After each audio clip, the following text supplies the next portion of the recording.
There's something to be learned from the NBA salary structure as it relates, I think, to the future of college athletics. Hello, everybody, and welcome into TexAgs Rewind. I'm David Nuño. Luke, one thing I've learned about myself, I should be more of a professional. Don't do a joke here.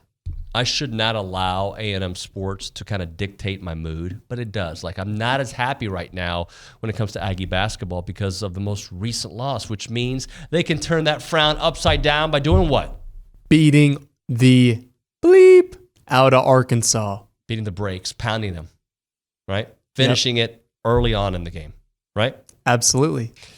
I think they really need to focus on banging some threes from the outside. Then they're well on their way to finishing out the season strong. Too many threes, not my favorite. My voice cracked. Too many threes is not my favorite thing to do, but it's all right. Let's talk about the show today. It was a good show. Charean Williams. We talked a lot about Mike Evans. Do we love Mike Evans here? Oh yeah, we love Mike Evans. All right. Do we love Olin Buchanan here? Yeah, sometimes. Yeah. Okay, I'm going to make sure he knows that. Aggie baseball, we love them, right? Oh, yeah. We talked a little Incarnate Word. Our buddy Sam Kaman came by. That was fun. And Tom Hart of the SEC Network. What did we talk about with Tom? We talked about Aggie basketball. We talked Aggie baseball.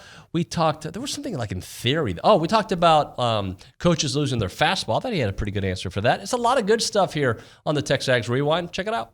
And you just hope that they are maybe a game better than 500. I mean, you want them to be much better than that. But the reality is they win games that you would think they're going to lose. They lose games you think they're going to win. And you end up somewhere in the middle. And 9-9 is not a guarantee for the tournament. 10-8 should. And that's where they are. Yeah, and that's going to take going 4-2 from here out. I think they're just kind of schizo.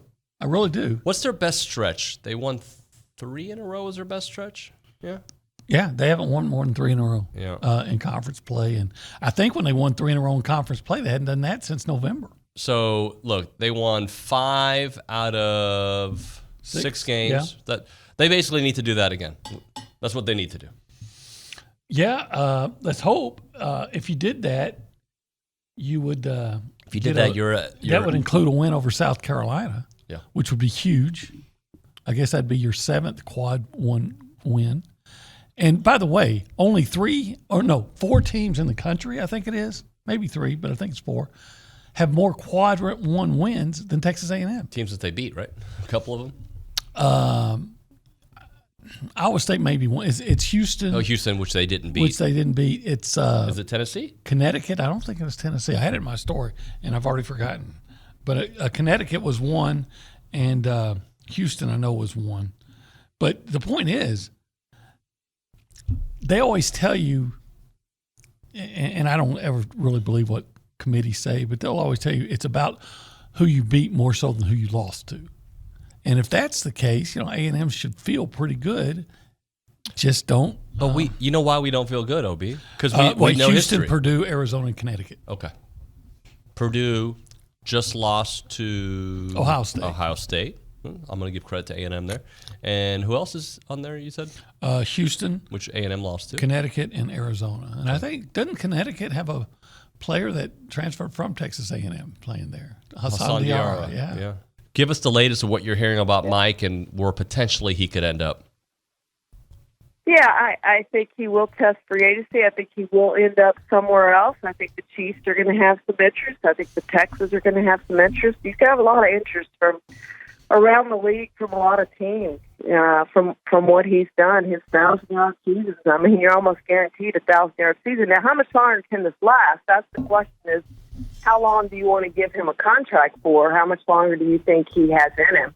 So that's the real question of how long the deal's going to be. But he can have his pick of where he wants to go. And if he wants to go back to Tampa, maybe taking a lesser deal to go back there, which I don't think he'll do. So I think he's going to end up somewhere else next season. What would, in your opinion, be the best fit for him or fits? I think, a place with a good quarterback, obviously. You don't want to go to a place like Chicago where you don't know who the quarterback's going to be. You presume it's going to be a rookie, but maybe that rookie ends up being like C.J. Stroud. But, you have questions about that. You have questions about Pittsburgh, places like that where you just don't know who the quarterback's going to be and how much they're going to throw the ball. you go to a place like Kansas City or Houston, you know they're going to throw the ball. You know they have good quarterbacks. That, to me, is the two leading places. Houston to be him basically going home. Obviously grew up in Galveston. And then Kansas City, just an opportunity to play with Patrick Mahomes. I mean, he's going to pad those stats for however long he plays in Kansas City. I mean, I think he would have some great numbers there. It would be a great fit in Kansas City. So that, to me, seems like the two most realistic fits for him. Now, somebody may come and offer more money, but that's when you've got to get into what's best for my career. You know, here's Pittsburgh, which is not going to be Pittsburgh because they never offer the most money in free agency, but let's use that as hypothetically. Here's Pittsburgh offering me the most money, but I don't know if they're going to throw the football. I don't know who they're going to have at quarterback, or I can go to Kansas City for a little bit less money and have a great quarterback to play with for probably the rest of my career. Today it's more of a volunteer because you're right down the road. And I'm like, I got to come see my guys. Right. And, here at TexAgs, they're at 12th Man Productions. It's a great excuse to also prep for our game on Wednesday. We play UIC, so it's, hey, let's go watch the game because I won't get it on at home, even though it's on SEC Network Plus, and then come back and go to work. And you go to work. So what is your plan after this? Do you have a game plan? The game plan is to hopefully continue to be doing play-by-play, whether that's a freelancing role for ESPN, Fox, some of the big networks. Sure. Doing freelance for just certain schools or certain conferences. And then, I mean, I'd be okay with having just being the voice of a certain school, a certain team. So, sure. No set plans. So we still got 3 months, but also we're freaking out because we only have 3 months. Right.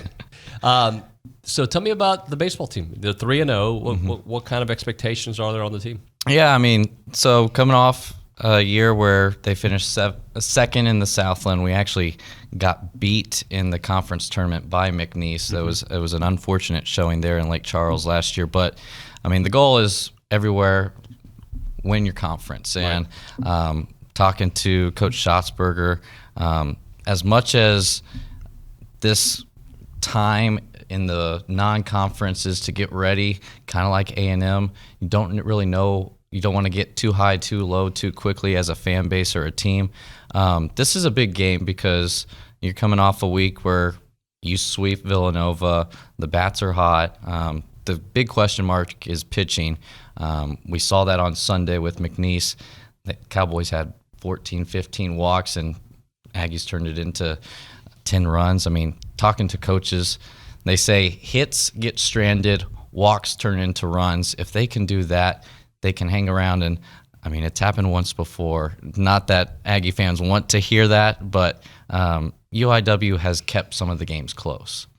There's something to be learned from the NBA salary structure as it relates, I think, to the future of college athletics, and that is, when you talk about making college players employees and collectively bargaining some of these rights and regulations, one of the things that I keep coming back to is the NBA salaries skyrocketed. The stars have always been paid, right, relative to the rest of, I guess, athletics as a whole or entertainment. But what really changed is when their revenue system got to a point where I think they get 49% of the revenue, if I'm not mistaken. And then the TV deals jumped. Now, all of a sudden, the 12th guy is making $12 million.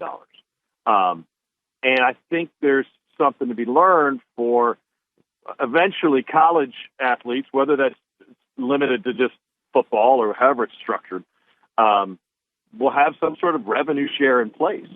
And what is a fair percentage for that revenue? Because 49% is a big number when you've got to run the rest of these athletic departments and pay for non-revenue sports. If you don't do that, then those non-revenue sports are either going to just simply go away or get downgraded to the extent that they don't look the same or play in the same leagues or conferences that we currently have, I think. Talking to Tom Hart here on TexAgs Radio, presented by David Gardner's Jewelers. What'd you think of Rick Pitino's little rant a couple days ago? He seems like an angry man. Why did he have to throw Missouri under the bus? I saw that. Why did he have to say Missouri's slow? Why? Not cool, bro. No, not cool at all. What's wrong with him? Why is he so grumpy? I don't know. He said things about his players that coaches just don't say publicly, right? That they might say to the beat writer off the record or to the television guys after shoot around after a frustrating run or something like that. But you just don't say that out loud. Nick, I feel weird. You haven't really spoken on the show much because you're training folks to do your job. So tell the people what to do. Yeah, you got to like, comment, subscribe, follow us on Instagram, Twitter, TexAgs Radio, Twitter, all that good stuff. Follow David Nuño, block Luke Evangelist, maybe even report him. Yeah. Let's get his account suspended. No, just kidding. Don't do that. Don't do that. Follow Luke Evangelist. He's got a lot of good stuff. And yeah, keep watching our videos. He's getting a little cocky though, right? Like a little more cocky than usual. I mean, it's fine. Again, I've seen his huddle film of I'm not even talking about basketball. I'm just talking about life. He's cocky. Sure, that's okay. Is it? I haven't. I didn't hear the first half of the show. So no, I feel like everything he thinks he's better at everybody and everything. No. Let him host tomorrow. Oh, I have class tomorrow. You do have a much better high voice than I do. I'll give you that. Like Thank you. You're Shaggy from Scooby when you get scared. Comes out a lot. It's taken a lot of training and practice. Nice caller. All right, that's going to do it for the rewind. See you next time.